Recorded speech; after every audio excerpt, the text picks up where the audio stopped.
con mày là không phải đâu.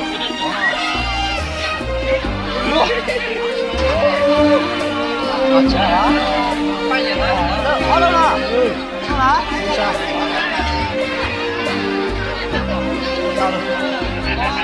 Ô, sao đâu đủ ta à? Cô. Cái nào mất rồi?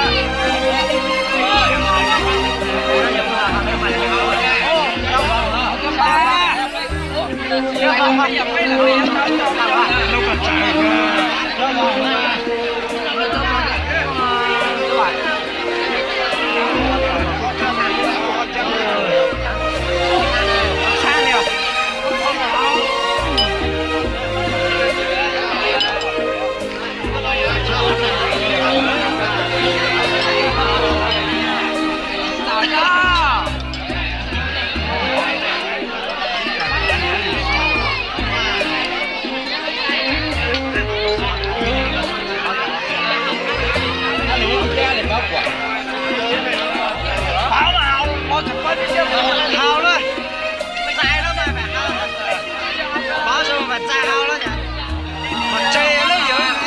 Giờ tao biết bao giờ nhá, còn nhiều hơn nữa, của tao học cả cái gì đó, ghê chưa, cho tao nó hao chưa đó.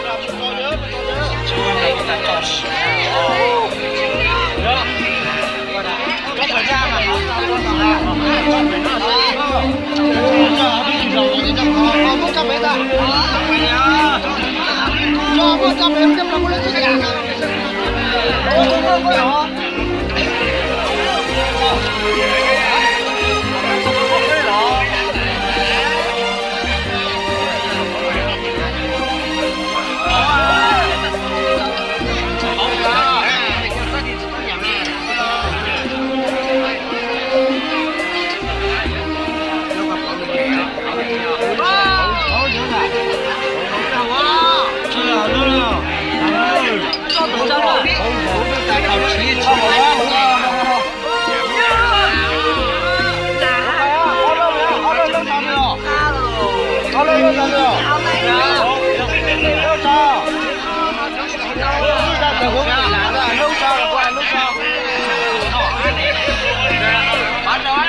Bắt rồi.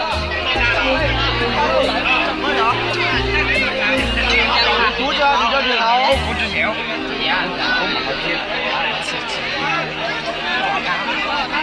Học đi đã mà học gì mà. Cũng có mẹ học đéo nè. Mà học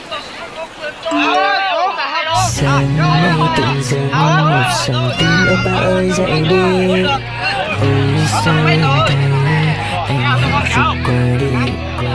Từ khi bên cạnh em cảm thấy cuộc sống anh bình yên chỉ thế thôi là đủ rồi. Em cầm chân tay anh sẽ đưa em đi vòng quanh cả thế giới tới những nơi ta chưa từng đi.